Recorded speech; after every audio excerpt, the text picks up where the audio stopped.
Welcome back into another episode of Hefe's World. And if you haven't already, make sure you hit that subscribe button down below. But let's go ahead and get right into today's episode. I am doing a top 10 list on the greatest WWE factions of all time. So let's go ahead and get right into it. Number 10 on my list, I have the Wyatt family: Bray Wyatt, Luke Harper, Eric Rowan, and Braun Strowman. Combined, these guys won one NXT tag title, one WWE tag title, and one WWE title throughout their time together. I know a lot of people would say why, because why not? Shout out and RIP to Bray Wyatt and Luke Harper. Um, I would love to see Eric Rowan back in WWE, doing more right now, but unfortunately he is injured. So hopefully he'll be back in the fold soon. Braun Strowman is there still. So it's great to see both of these guys in WWE. And, I would love to see Braun involved in the Wyatt Six like Eric Rowan, but, for now it is what it is. And he's doing his singles run. But shout out to the Wyatt family. They deserve a spot on this list for sure. But let me know how you guys feel in the comments below. If you guys would give somebody else the number 10 spot, or if you guys would even move them up on this list as well. But let me go ahead and get right into number 9. I have the New Day. Yes, the New Day. Kofi Kingston, Xavier Woods, and Big E. Together as a group, these guys won two WWE titles. The only one out of this group, unfortunately, that didn't get to win one yet is Xavier Woods. Maybe one day. Who knows? They won one IC title, 11 tag team titles, um, 12 if you include the one NXT title they won together. And then Xavier Woods, however, he did not win the WWE title as I said the other two did, but he did win the 2021 King of the Ring. So shout out to him for that. The only member of the New Day to bring that crown to the group. So I have the New Day in at number 9. At number 8, The Shield: Roman Reigns, Seth Rollins, and Dean Ambrose. Now John Moxley. Um, these guys together got one NXT title, two IC titles, three tag titles, one US title, and two Universal Championships. These guys had one hell of a run in WWE that unfortunately ended with Seth Rollins turning on these guys, and John Moxley, Dean Ambrose, however you want to look at him, eventually leaving WWE, uh, possibly to never return. So we shall see on that. But he is, if you guys want to check him out in AEW, having one hell of a career there. Uh, at number 7, I have the Hart Foundation: Bret Hart, Jim Neidhart, and Jimmy Hart as well. These guys together only won two tag team titles, but they were inducted into the 2019 Hall of Fame. These guys had one hell of a run and one amazing feud with D-Generation X. If you guys never got to check that out, please go watch that on the WWE Network. Um, at number 6, and a lot of people may look at me wrong for this and may have this already listed higher on their list. But for now, I have these guys listed at number 6. I'm talking about the ones, the Bloodline: Roman Reigns, Jey Uso, Jimmy Uso, and Paul Heyman. These guys together had two title reigns from Roman Reigns, three tag team titles from the Usos, and one North American title reign, as well as a 2021 Andre the Giant winner in Jey Uso. So together, these guys had one hell of a run and did a lot together. And the faction is still going strong today in the WWE with new members. Um, Now into my top five. Which when I get into these guys, you guys may understand why I still have the Shield at number 6. So let's go ahead and get right into it.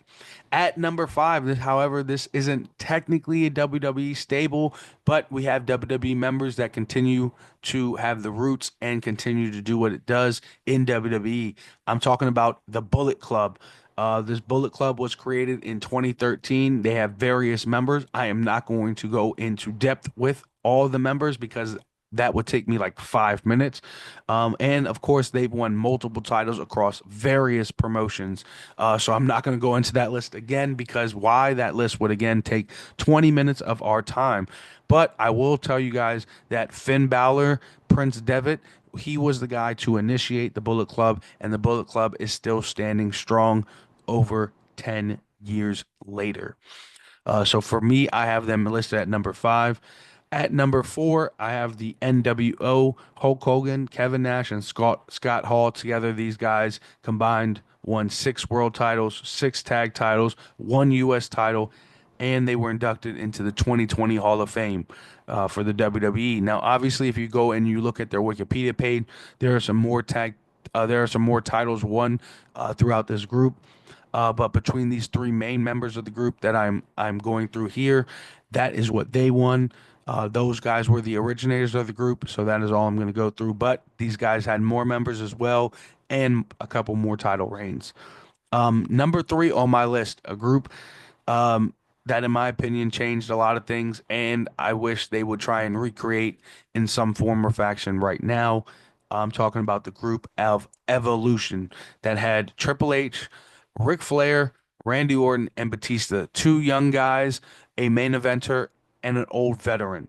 Um, this stable was, in my opinion, one of the great stables to ever do it in WWE.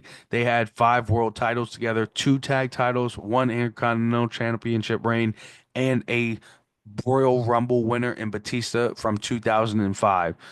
Together, that group was amazing. They even came back and had a run when Triple H was a part of the Authority as well. So that was great to see. Now, on to the top two. Who do we got? Who do we got? Number one may surprise you. Let's go. Number two, the Four Horsemen. The Four Horsemen was ran by Ric Flair, Ole Anderson, Arn Anderson, and Tully Blanchard. Together, these guys would win seven NWA championships, five tag titles, five U.S. titles, 10 TV titles, eight WCW world titles, and inducted into the 2012 WWE Hall of Fame.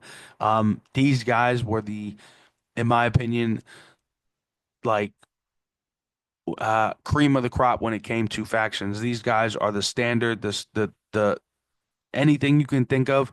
These guys were the first ones to really do this. Um, so some people may have these guys listed at number one on their list just because of everything they did for the business, um, everything that trickled down from them.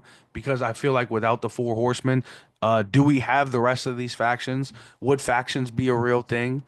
But the Four Horsemen definitely made wrestling fun and made factions fun, made it what it is today for sure. But let me go ahead and get into number one. Number one, D Generation X, Triple H, Shawn Michaels, X-Pac, China, the Badass Billy Gunn, and the Road Dogg Jesse James. There was also Rick Rude and Kane, obviously, that were in this group as well. And obviously, the group only started with Triple H, Shawn Michaels, X-Pac, China, and Rick Rude, but I want to shout out Badass Billy Gunn and Jesse James as well.